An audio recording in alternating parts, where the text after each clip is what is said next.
Hummingbirds, an original 191-second audio story for Appaloosa Radio. We have a hummingbird feeder in our backyard, adjacent to the window for our breakfast nook. We can easily watch the hummers come and go as they sip their favorite sugared juice. Unfortunately, our old plastic one broke last week. We had had it for a couple of years. It was a bright red model with 6, not real, flowers around its base. Inside each of the not real flowers was a large, intense yellow receptacle from which the hummers could extract their juice. My wife bought a new one, this time one with a very different design. It was made of copper, had swirling rings for the birds to rest on, and tiny pink metal flowers, each with a single hole through which to extract the juice.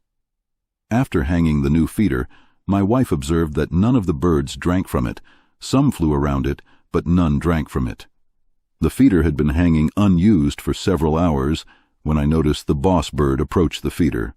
I say boss bird because we have often seen him buzz other hummingbirds, driving them away from what he regarded his sole domain. He is a large bird with a reddish head.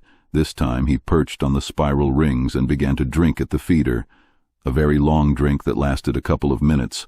When he flew away, another ventured down. Then, in the next hour, many others came. By dinner time, we observed as many as 20 birds an hour using the new copper feeder. Finally, it dawned on me. We had just witnessed a species adapt to a new technology.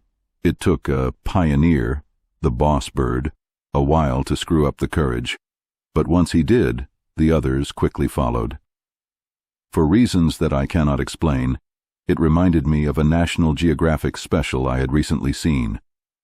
This time the species was much larger, wildebeests, and they were moving in a herd of thousands toward a river they must cross to reach the lush grasslands. The problem was that the river was infested by very hungry crocodiles waiting for them. The wildebeest knew the crocodiles were there, so the herds hesitated at the river's banks. Then a few pioneers jumped into the river and began swimming across. Now, this is where the story goes in an unexpected direction. The very hungry crocodiles did not pounce on the first pioneers. No, they waited until the mass of the herds entered the river. Then it was easier to grab the older, or the younger, or the weaker wildebeests. The initial pioneers were more fit, younger individuals. Grabbing them would be more difficult. The river's crocodiles had developed a strategy that maximizes their benefit and reduces their effort. In engineering, we would call such a strategy efficiency. Efficient crocodiles and hummingbirds who adapt to new technologies. And we still call humans the rational animal.